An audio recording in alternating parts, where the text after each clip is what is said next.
ওগো, তোমার ঘুম কি ভাঙলো? বলি বেলা যে আরেকটা ওঠার জো হয়ে গেল।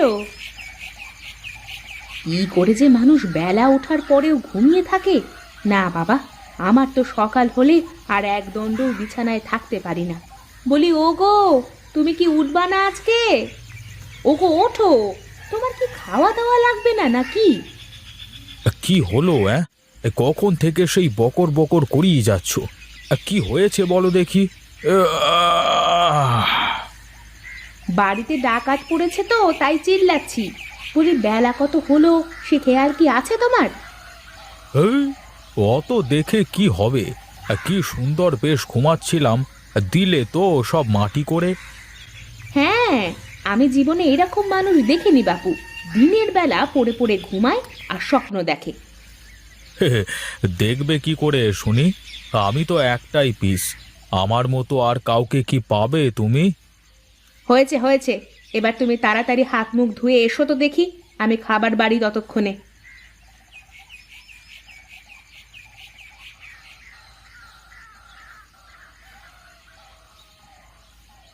গিন্নি, তোমার হাতের রান্না দিন দিন কেমন যেন হয়ে যাচ্ছে।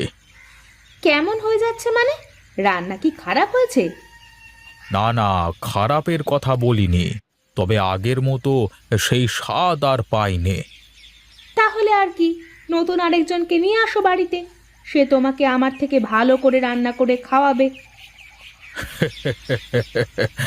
শোনো গিন্নি, বুদ্ধিমান লোক এক ভুল বারবার করে না, বুঝলে? বুঝলাম না তোমার কথা, একটু পরিষ্কার করে বলো তো দেখি। না, থাক, তোমার আর অত কথা বুঝে লাভ নেই বাবু।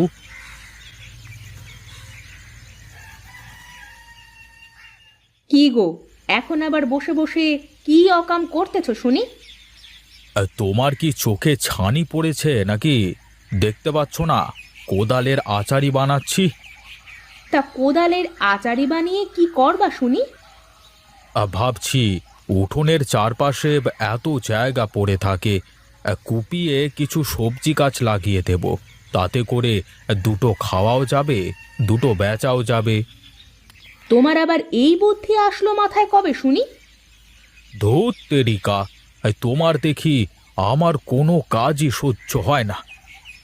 সহ্য হবে না কেন?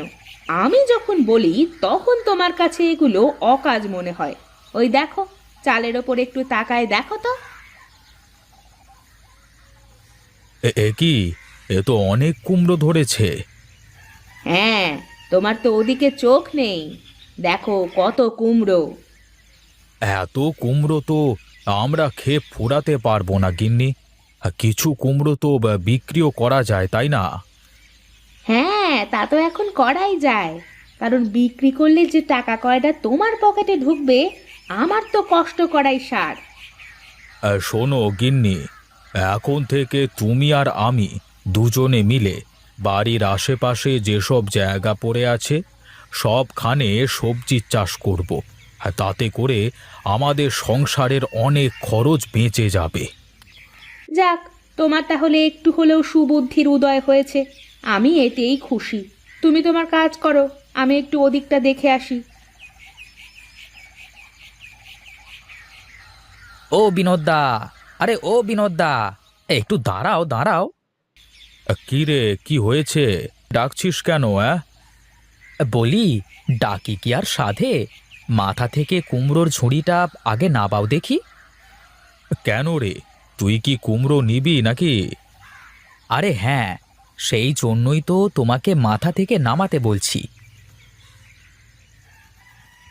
দাদা, আমাকে একটা বড় দেখে ভালো মিষ্টি কুমড়ো দাও দেখি।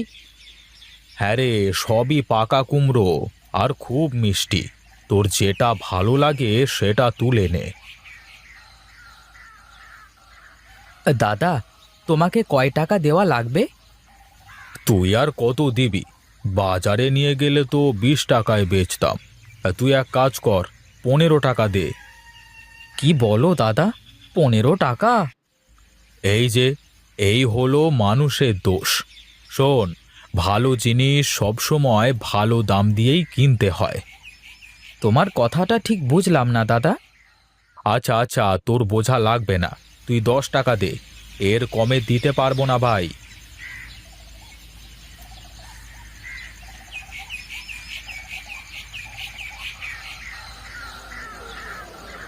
যাক, সব কুমড়ো কেমন দেখতে দেখতে বিক্রি হয়ে গেল, বেশ কয়েকটা টাকাই তো হয়ে গেল।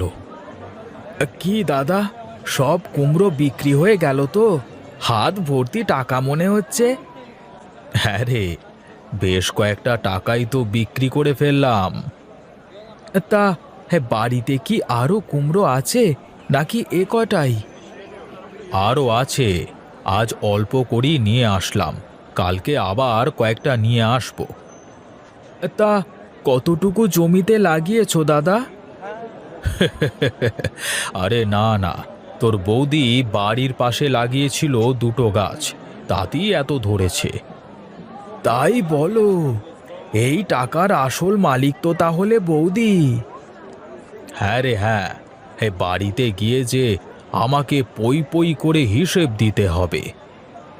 থাক, তাহলে আর কিছু বললাম না, তুমি যাও তাড়াতাড়ি, বাড়িতে যাও।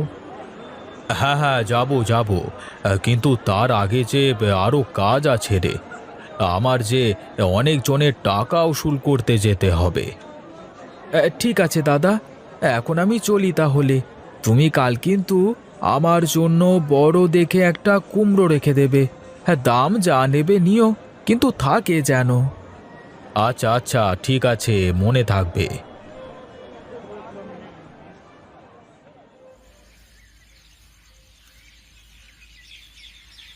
কি গো, এত তাড়াতাড়ি সব কুমড়ো বিক্রি হয়ে গেল? আর বলো না গিন্নি, এই বাজারে যাওয়ার সাথে সাথে মানুষ যেন মধুমাছির মতো আমাকে ঘিরে ধরেছিল, বুঝলে? তাই নাকি? সত্যি বলছো? হ্যাঁ গো, সত্যি বলছি, শেষমেশ তো অনেককেই দিতে পারলাম না। বেশ বেশ, তাহলে কাল বাকি সবগুলো পেড়ে বাজারে নিয়ে যাবা। আচ্ছা আচ্ছা, দেখি তো। এই নাও গিন্নি, তোমার কুমড়োর টাকা। আর এই দেখো, তোমার জন্য বাজারের হারুর মুদির দোকান থেকে আলুর চপ কিনে এনেছি। আলুর চপটা একটু মুখে দিয়ে দেখো গিন্নি, বেশ ভালো স্বাদের। এক থু থু, এই চপ কি কেউ খায় নাকি? কি বাজে গন্ধ! কি বলো গিন্নি, আমি তো গরম গরম খেয়ে তারপর তোমার জন্য নিয়ে আসলাম। তুমি গরম গরম খাইছো তো, তাই কিছু টের পাওনি। এই নাও, এটা খেয়ে দেখো এখন। ওয়াক, থু, সত্যি তো গিন্নি, এমন তো হওয়ার কথা না। কালই বাজারে গিয়ে হারু মুদিকে একেবারে দেখে নেব, দাঁড়াও। বাজারে এত ভালো ভালো খাবার থাকতে তুমি আমার জন্য এই পচা আলুর চপ নিয়ে আসলে? আমার কি দোষ বলো? যা হয়ে গেছে ওই পর্যন্তই থাক। চলো ঘরে, চলো দেখি, কয়েকটা খেতে দাও।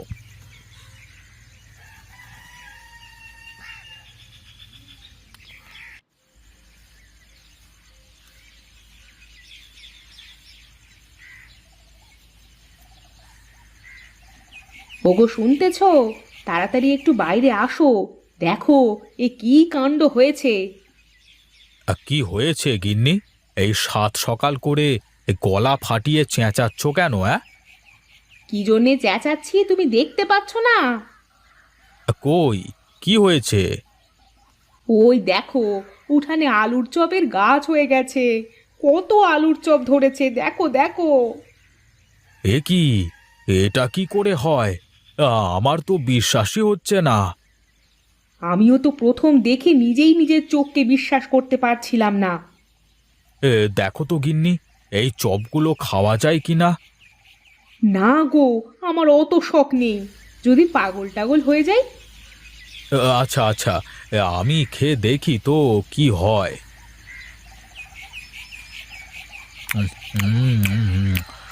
বাবা বাবা বাহ, কি স্বাদ! হ্যাঁ গিন্নি, একটা খেয়েই দেখো, তোমাকে যেমন আলুর চপ খাওয়াতে চেয়েছিলাম ঠিক তেমন স্বাদের আলুর চপ হয়েছে, দেখো দেখো, খেয়ে দেখো। তাই তো, এই চপের তো অনেক স্বাদ। আমাদের মনে হয় কপাল খুলে গেল গিন্নি। এখন থেকে রোজ এই আলুর চপ বিক্রি করে অনেক টাকা পাবো। বাজারের পচা আলুর চপ থেকে গাছ, আমার তো বিশ্বাসই হচ্ছে না। গিন্নি, যা হয় ভালোর জন্যই হয়। এখন চপগুলো সব তুলে একটা কিছুতে দাও দেখি, বাজারে নিয়ে যেয়ে বিক্রি করে আসি। ঠিক আছে, তুমি হাত মুখ ধুয়ে আসো, আমি চপগুলো সব তুলে দিচ্ছি। কি দাদা, আলুর চপ বিক্রি শুরু করলে আবার? এগুলোও মনে হয় বৌদি বানিয়ে দিয়েছে। হ্যাঁ রে, তোর বৌদির মধ্যে লক্ষ্মী ভর করেছে। যা করছি তাতেই বাম্পার হয়ে যাচ্ছে। দেখি দেখি, আমাকে দুটো চপ দাও দেখি। হুম, দাদা, এই আলুর চপ মনে হচ্ছে আগেও খেয়েছি। স্বাদটা কেমন চেনা চেনা লাগছে। তাই নাকি রে? তা বল দেখি, কেমন স্বাদের আলুর চপ? ও হ্যাঁ, মনে পড়েছে দাদা, হারু মুদির আলুর চপ আর তোমার এই চপের স্বাদ একদম একরকম। হ্যাঁ রে হ্যাঁ, তোর বৌদি হারুর আলুর চপ খেয়ে তারপর এরকম করে বানিয়ে দিয়েছে। হ্যাঁ, বেশ বেশ দাদা, তোমার তো কপাল খুলে গেছে। হ্যাঁ, বৌদি তো তোমাকে বড়লোক বানিয়েই ছাড়বে মনে হচ্ছে।